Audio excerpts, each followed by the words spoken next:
사도신경하심으로 우리의 신앙을 하나님 앞에 고백합니다. 나는 전능하신 아버지 하나님, 천지의 창조주를 믿습니다.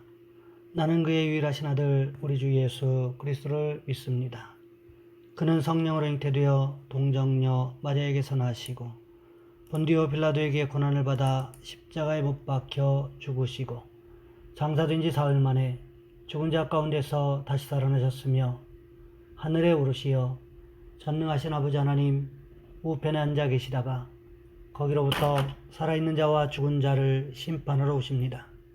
나는 성령을 믿으며 거룩한 공교회와 성도의 교제와 죄를 용서받는 것과 몸의 부활과 영생을 믿습니다. 아멘. 찬송가 213장입니다.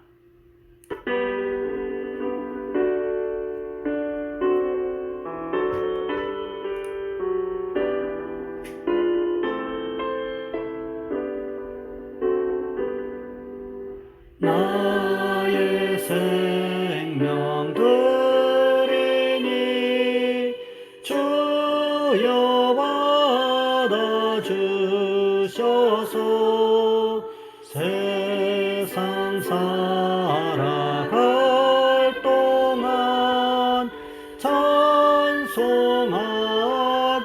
하소서. 손과 발을 드리니 주여 받아주셔서 주의 일을 위하여 민첩하게 하소서. 나의 음성 드리니 주여 받아주셔서 주의 진리 말씀만 전파하게 하소서.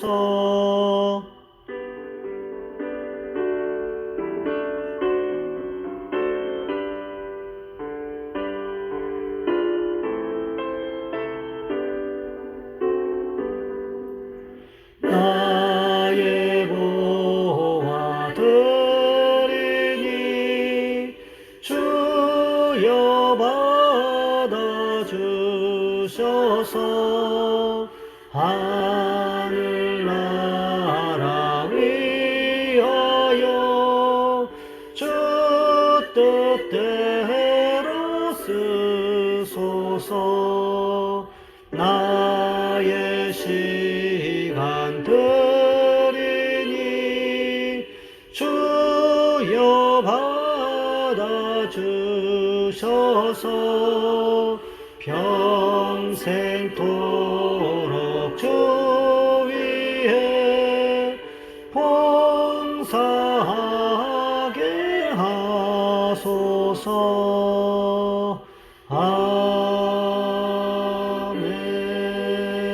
아멘. 오늘 말씀 열왕기상 20장에서 보겠습니다. 열왕기상 20장 1절로 12절까지 말씀입니다. 제가 가진 성경은 구약 성경 550쪽에 있습니다. 제가 봉독해 드립니다. 아람의 베나닷 왕이 그의 군대를 다 모으니 왕 32명이 그와 함께 있고 또 말과 병거들이 있더라. 이에 올라가서 사마리아를 에워싸고 그것을 치며 사자들을 성 안에 있는 이스라엘의 아합 왕에게 보내 이르기를 베나닷이 그에게 이르되 내 은금은 내 것이요 내 아내들과 내 자녀들의 아름다운 자도 다 내 것이니라 하매 이스라엘의 왕이 대답하여 말하기를 내 주 왕이여 왕의 말씀같이 나와 내 것은 다 왕의 것이니이다 하였더니 사신들이 다시 와서 이르되 베나닷이 이르노라 내가 이미 네게 사람을 보내어 말하기를 너는 내 은금과 아내들과 자녀들을 내게 넘기라 하였거니와 내일 이맘때에 내가 내 신하들을 내게 보내리니 그들이 내 집과 내 신하들의 집을 수색하여 내 눈이 기뻐하는 것을 그들의 손으로 잡아 가져가리라 한지라. 이에 이스라엘 왕이 나라의 장로를 다 불러 이르되 너희는 이 사람이 악을 도모하고 있는 줄을 자세히 알라. 그가 내 아내들과 내 자녀들과 내 은금을 빼앗으려고 사람을 내게 보냈으나 내가 거절하지 못하였노라. 모든 장로와 백성들이 다 왕께 아뢰되 왕은 듣지도 말고 허락하지도 마옵소서 한지라. 그러므로 왕이 베나닷의 사신들에게 이르되 너희는 내 주 왕께 말하기를 왕이 처음에 보내 종에게 구하신 것은 내가 다 그대로 하려니와 이것은 내가 할 수 없나이다 하라 하니 사자들이 돌아가서 보고하니라.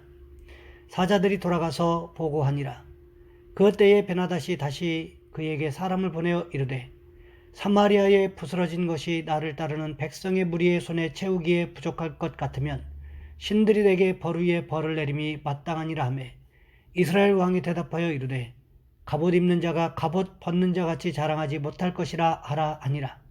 그때에 베나닷이 왕들과 장막에서 마시다가 이 말을 듣고 그의 신하들에게 이르되 너희는 진영을 치라 하매 곧 성읍을 향하여 진영을 치니라. 아멘. 오늘 본문의 말씀을 가지고 아람과 이스라엘의 전쟁이라는 제목으로 함께 말씀을 살펴보겠습니다. 영국과 프랑스가 100년 전쟁을 치르고 있던 1346년 영국 왕 에드워드 3세가 프랑스의 크레시라는 곳에서 프랑스군과 대치한 적이 있었습니다. 이때 왕은 자기의 왕자 에드워드가 한 부대를 이끌고 전투에 나가게 되면 그가 필요시 언제든지 자신이 친히 지휘하는 용맹한 군대를 투입할 준비를 갖추고 있었습니다. 전투가 시작되자 왕자는 자기가 위험한 상태에 빠져 있다고 생각한 나머지 부왕에게 사람을 보내 지원군의 도움을 청했습니다. 그러나 부왕은 오지 않았습니다. 젊은 왕자는 다시 전령을 보내 즉각적인 도움을 청했습니다. 그러자 부왕은 전령에게 말했습니다. 자네는 가서 내 아들에게 전하라. 나는 도움이 언제 필요한지 판단할 줄 모르는 경험 없는 사령관이 아니요. 필요할 때 지원군을 보내지 않을 정도로 어리석은 아버지도 아니라고. 우리 하나님은 더 말할 필요가 없습니다. 언제든지 우리가 도움이 필요할 때면 하나님은 적절한 때에 도움의 오른손을 펴실 것입니다. 우리는 그를 신뢰하고 인생의 전쟁을 힘껏 싸워나가기만 하면 된다는 것입니다.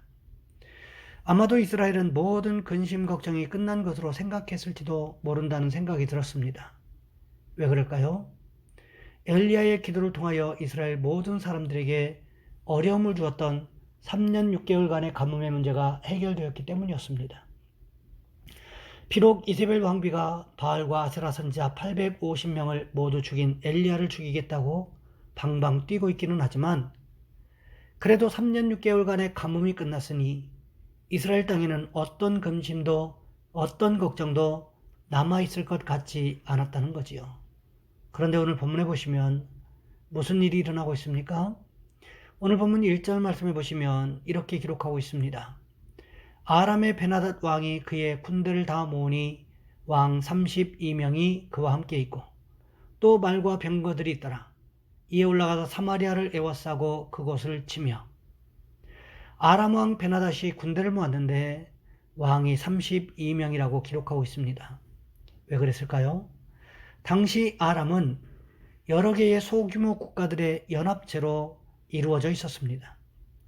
이 중에 다메섹에 살고 있는 베나닷이 주도권을 잡게 되었고 다른 소규모 국가들과는 봉신관계, 그러니까 베나닷에게 조공을 바치는 관계가 되었다는 것입니다. 그러하기에 베나닷이 일으킨 전쟁에 다른 32명의 왕들이 함께 출정할 수밖에 없었다는 거지요. 그렇게 그들이 말과 병거를 동원하여 사마리아까지 쳐들어갔습니다. 사마리아 성을 꽁꽁 에워싸고 있었다는 거지요. 그렇다면 베나닷은 왜 이스라엘의 수도인 사마리아 성을 에워싸고 있었던 것일까요? 만일 이스라엘을 굴복시킬 수만 있다면 남왕국 유다와 모압까지도 정복할 수 있는 동력을 준비할 수 있었기 때문이었던 것 같습니다. 아람 왕 베나닷이 사마리아 성을 에워싸고는 아합 왕에게 사신을 보냈습니다. 그리고는 어떻게 합니까? 오늘 본문 2절 하반절 말씀해 보시면 이렇게 기록하고 있습니다. 베나닷이 그에게 이르되 이것은요, 베나닷이 아합에게 부탁하는 것이 아닙니다. 혹시 남한산성이라는 영화를 보셨는지 모르겠는데 청나라의 칸이 쳐들어왔을 때 조선의 임금이었던 인조가 남한산성으로 도망가지요. 그런데 결국 칸에게 항복하면서 어떻게 합니까? 삼배구 고두례라는 아주 굴욕적인 의식을 행합니다. 이것이 무엇을 말합니까? 인조는 삼전도에서 항복의 예를 갖추게 되는데 인조가 소복을 입고 청나라 왕제 황태극은 높은 단상에 앉아서 이 삼배구 고두례의 예를 받았습니다. 이것은 3번 절하고 9번 머리를 조아리며 자신의 죄를 고백하는 여진족의 의식이었습니다. 이와 비슷한 상황이라고 보시면 됩니다. 아람 왕 베나닷이 쳐들어와서 아합 왕에게 명령하고 있는 것입니다. 왜 이런 일이 일어나게 되었을까요? 원래 이스라엘 주위에 있는 나라들은 이스라엘을 매우 시기하고 이스라엘이 잘 되는 것을 배아파했습니다. 왜냐하면 별로 잘난 것 같지도 않고 힘도 없는 것 같은데 이상하게도 모든 축복은 이스라엘이 다 받는 것 같았기 때문이었습니다. 그러니 당연히 시기 질투가 생겨날 수밖에 없었을 것입니다. 그래서 베나닷이 언젠가 한 번은 아합을 크게 혼내주고 싶은 마음을 가지고 있었는데 마침 군대를 출정시켜서 이스라엘의 수도인 사마리아 성을 포위하고 있었기 때문에 아합에게 명령하고 있었다는 것입니다. 무엇이라고 명령하고 있습니까? 오늘 보면 3절 말씀해 보시면 이렇게 기록하고 있습니다.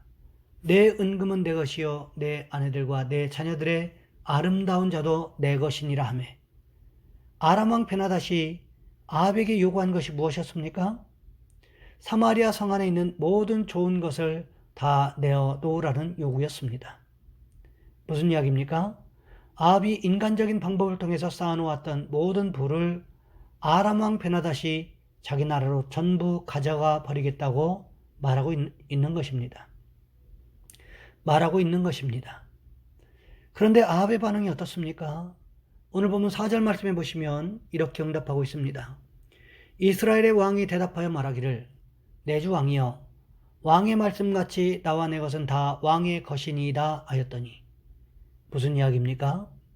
아합이 베나닷의 요구를 다 들어주겠다고 대답하고 있다는 거지요. 그랬더니 베나닷이 한술 더 떠서 심각한 요구를 하고 있습니다. 오늘 본문 6절 말씀해 보시면 이렇게 기록하고 있습니다. 내일 이맘때에 내가 내 신하들을 내게 보내리니 그들이 내 집과 내 신하들의 집을 수색하여 내 눈이 기뻐하는 것을 그들의 손으로 잡아 가져가리라 한지라. 아합은요 베나닷에게 전리품들로 삼을 만한 것을 적당하게 내어주고 모든 일을 끝내려고 했던 것 같습니다. 하지만 베나닷은 아합이 내어주는 것에 만족하지 않았다라는 거지요. 오히려 내일 이맘때쯤에 아람의 군대가 사마리아 성에 들어가서 왕궁이나 신하들의 집을 샅샅이 뒤져서 자기들 마음에 드는 모든 물건을 다 가져가겠다고 엄포를 놓고 있는 것입니다. 생각해 보시기 바랍니다. 그냥 아합이 알아서 적당히 주는 것과 베나닷과 아람 군대가 사마리아 성에 들어가서 샅샅이 뒤져서 자기들 마음에 드는 것 몽땅 다 가져가는 것하고 어느 것이 더 굴욕적이라고 생각이 드십니까? 당연히 후자일 것입니다. 그리고 이것은 전쟁에서 완전히 패배했을 때 점령군으로서 할 수 있는 일이었습니다. 그러니까 이스라엘을 완전히 무시하고 마치 자기들이 이스라엘을 점령한 듯이 큰 소리치고 있는 상황을 말하고 있는 것입니다. 사실 이런 조건을 다 들어줄 수 있는 왕이 누가 있겠습니까? 만일 우리가 아합의 입장이었다면 이런 요구를 들어줄 수가 있겠습니까? 그렇지 않았을 것입니다. 아합도 이런 요구만은 들어줄 수가 없었습니다. 적당한 선에서 타협해서 전쟁만은 어떻게든 막아보려고 했는데 베나닷이 선을 넘고 너무 과도한 요구를 관철시키려고 하고 있었다는 것입니다. 결국 어떻게 됩니까? 아합은 베나닷의 2번째 요구를 거절하고 맙니다. 왜 아합이 이런 치욕을 당해야 했을까요? 그것은 아합이 바알과 아스라를 섬기고 또 갈멜산에서 기적을 베푸셨음에도 불구하고 하나님을 믿지 않는 아합과 이스라엘 백성들에게서 하나님의 은혜를 거두어 버렸기 때문이라는 것입니다. 그래서 결국 이스라엘 백성들이 아람과의 전쟁터에 내몰릴 수밖에 없게 되었다는 것입니다. 우리도 이렇게 될 수 있다는 거지요. 왜 그렇습니까? 우리가 하나님의 백성답게 살지 못하면 오히려 세상 사람들로부터 조롱당하고 업신여김을 당할 수도 있다는 것을 우리는 기억해야만 한다는 것입니다. 그러니 우리는 어떻게 해야 될까요? 하나님께서 은혜를 베푸실 때 그 은혜 가운데 거하는 축복이 있으시기를 주님의 이름으로 부탁을 드립니다. 이 시간 우리 한 목소리 함께 기도하겠습니다. 하나님, 우리가 오직 예수 그리스도만 바라보고 하나님의 은혜만 바라보고 하나님만 섬기는 믿음의 가정들, 믿음의 사람들이 될 수 있도록 도와주옵소서. 또한 기도하실 것은 나라와 민족을 위하여 이 시간 우리 주여 한번 간절히 부르신 후에 한 목소리 함께 기도합니다. 주여, 사랑의 하나님, 우리를 도와주시기를 원합니다.